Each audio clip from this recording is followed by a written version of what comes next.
Good morning students. आज हम हिंदी में कक्षा 7 की पाठ्य पुस्तक सरस्वती व्याकरण निधि से पाठ 5 संज्ञा के विकारक तत्व में कारक पढ़ेंगे।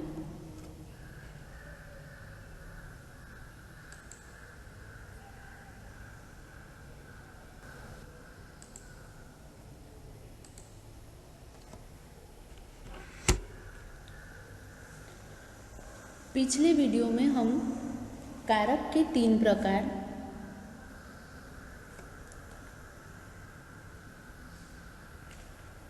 कर्ता कारक, कर्म कारक और करण कारक पढ़ चुके थे। आज हम कारक का चौथा प्रकार यानी कि संप्रदान कारक पढ़ेंगे।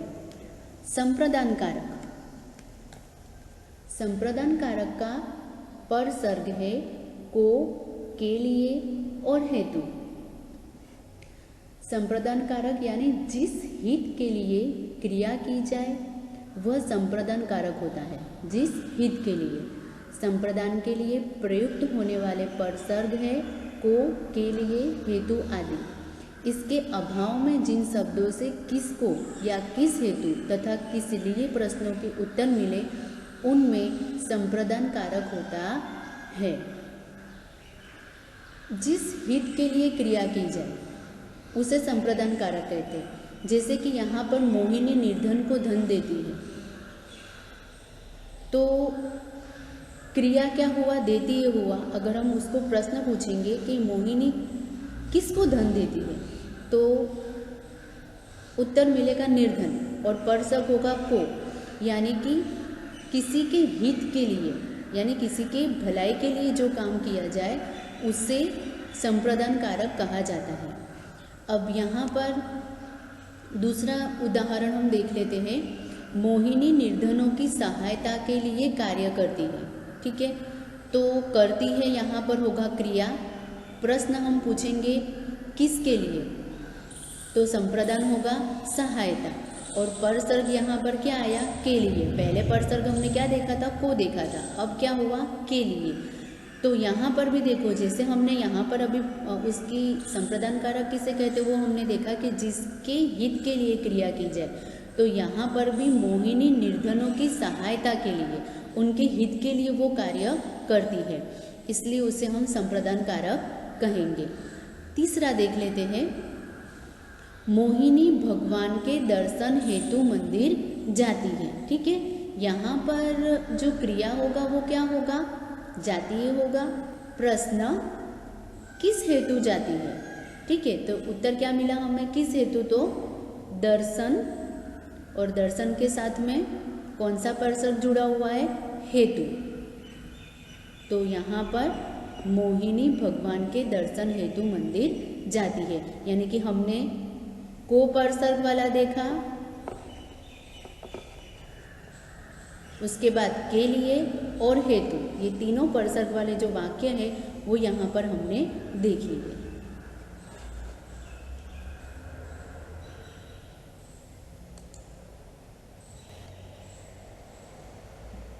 पांचवा प्रकार है अपादान कारक। अपादान कारक का परसर्ग है से अलग होने का भाव, मतलब से परसर्ग होगा लेकिन जो अलग होने का भाव दिखाता है उसे हम अपादान कारक कहेंगे। संज्ञा या सर्वनाम का वह रूप जिससे क्रिया के द्वारा अलग होने का भाव प्रकट हो वहाँ अपादान कारक का प्रयोग होता है।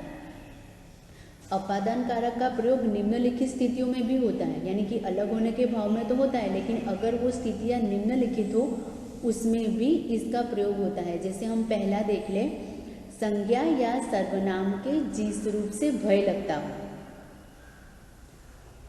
संज्ञा या सर्वनाम के जिस रूप से तुलना की जाए, यानी जिस रूप से भय लगता हो, जिस रूप से तुलना की जाए।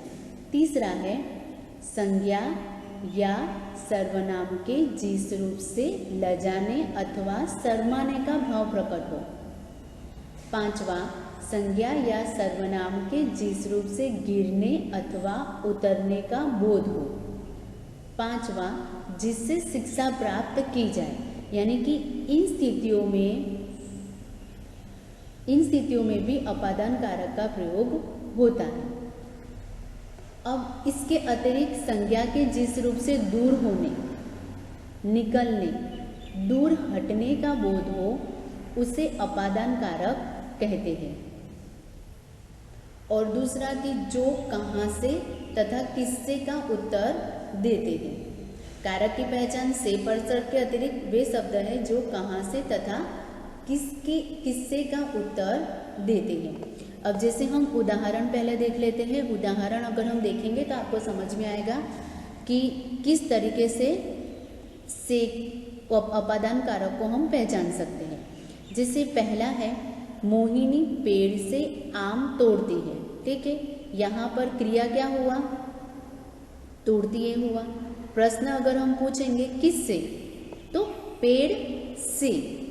ठीक है, तो यहाँ पर अलग से जो है वो अलग होने का भाव दर्शाता है, तो से क्या हुआ, हमारा परसर्ग हो गया। ऐसे ही मोहिनी सीढ़ियों से गिर गई। ठीक है, तो गिर गई क्रिया हुआ।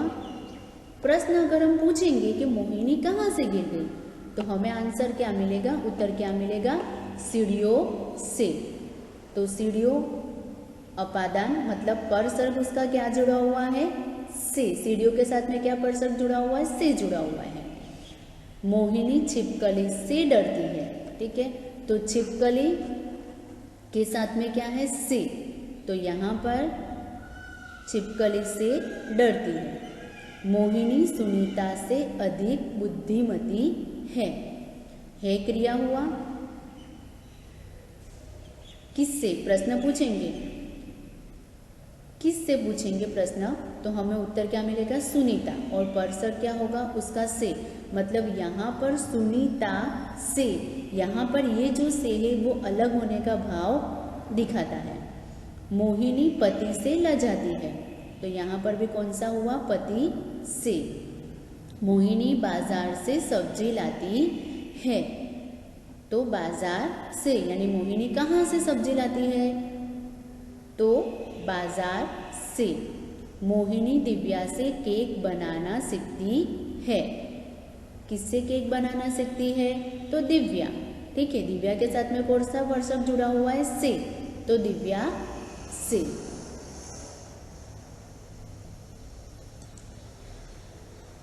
अपादान और करण कारक में अंतर। अब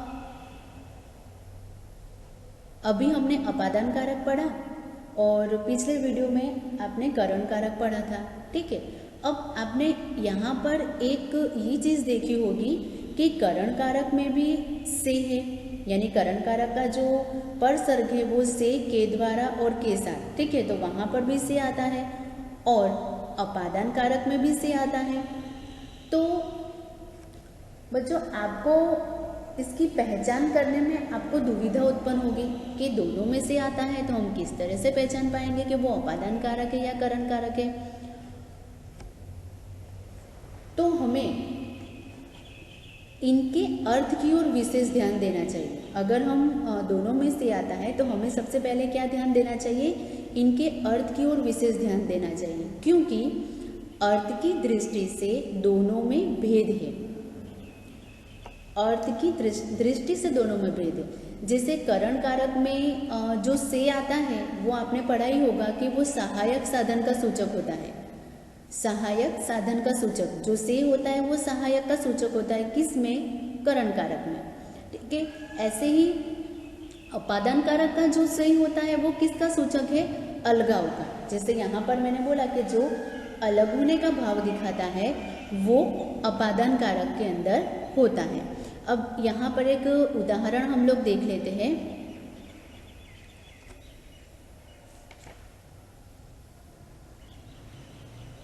विदित हाथ से संतरा छिलता है। ठीक है, हाथ से, जैसे मैंने अभी आपको बताया कि करण कारक सहायक साधन का सूचक है, तो यहाँ पर हाथ से मतलब हाथ यहाँ पर क्या हुआ, एक सहायक हुआ।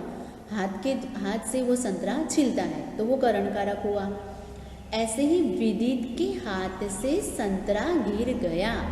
तो ये जो हाथ है उसके बाद से जो दिया हुआ है वो क्या होने का भाव दिखाता है, अलग होने का भाव दिखाता है, इसलिए वो क्या हुआ, अपादान कारक। इसलिए हमें सबसे पहले क्या करना चाहिए, उसके अर्थ की ओर ध्यान देना चाहिए। जैसे आप एक उदाहरण पढ़ेंगे तो आपको पता ही चल जाएगा कि एक हाथ में सहायक साधन का सूचक दिखाया गया है और दूसरे हाथ जो शब्द दिया गया है वो अलग होने का भाव, दूसरा हाथ जो है वो अलग होने का भाव दिखाया गया है।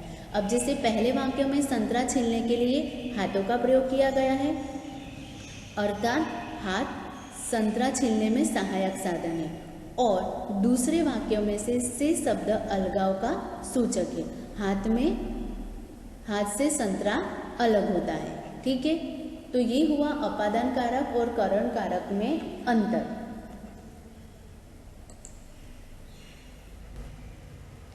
अब है छठा प्रकार इसका संबंध कारक। परसर्ग है इसका का, के, की, रा, रे, री, ना, ने, नी। ठीक है, ये हुआ इसका परसर्ग संबंध कारक। अब आपको नाम से ही पता चलता है कि जो क्या करता है, संबंध जहाँ पर दिखाया जाता है उसे संबंध कारक कहते हैं, क्योंकि नाम से यहाँ पर पता चल रहा है। संज्ञा या सर्वनाम के जिस रूप से किसी अन्य संज्ञा या सर्वनाम का संबंध दिखाया जाए वहाँ संबंध कारक होता है। संबंध बताने वाले चिन्ह जो मैं अभी आपको ऊपर बता चुकी हूँ, का, के, की, रा, रे, री, ना, ने, नी। ठीक है, अब हम लोग उदाहरण देख लेते हैं। मोहिनी की माँ प्रसिद्ध नृत्यांगना है। तो यहाँ पर क्या हुआ, मोहिनी है क्या हुआ, क्रिया हुआ।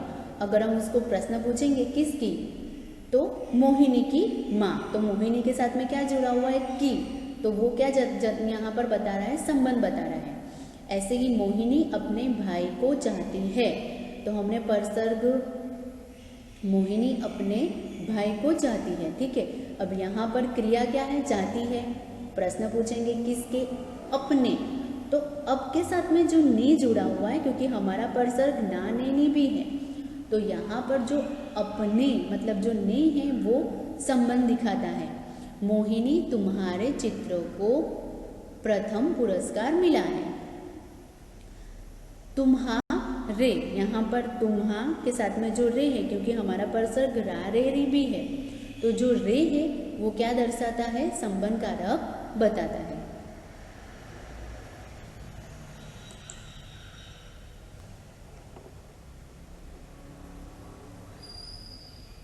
अब है हमारा सातवां प्रकार अधिकरण कारक।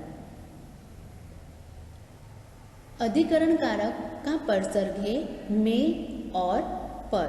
ठीक है, संज्ञा या सर्वनाम का वह रूप जिससे क्रिया के स्थान, अवसर व समय का ज्ञान हो वह अधिकरण कारक कहलाता है।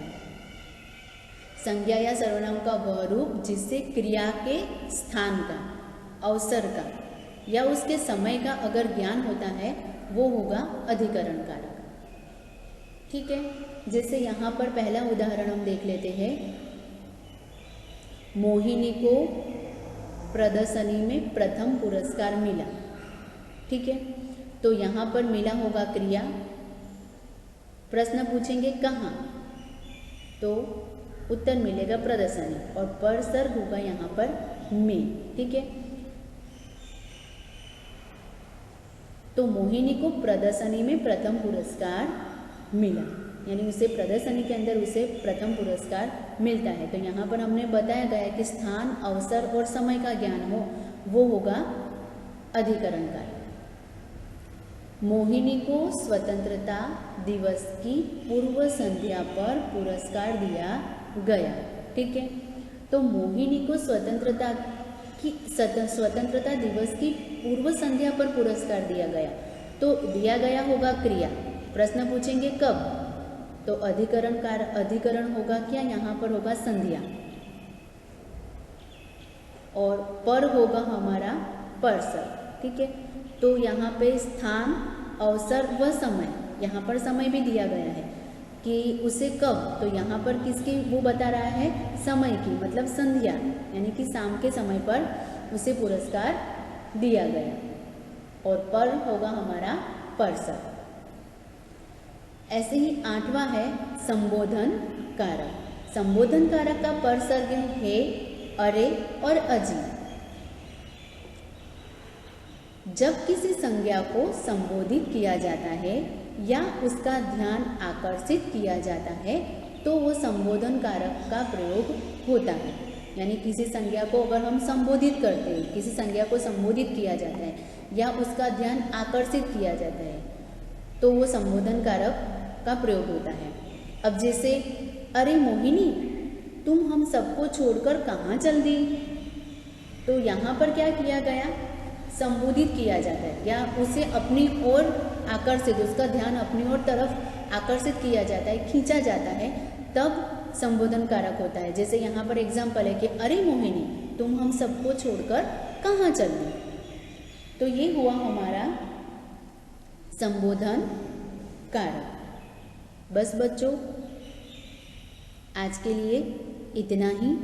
यहाँ पर हमारे कारक के 8 प्रकार खत्म होते हैं। Thank you.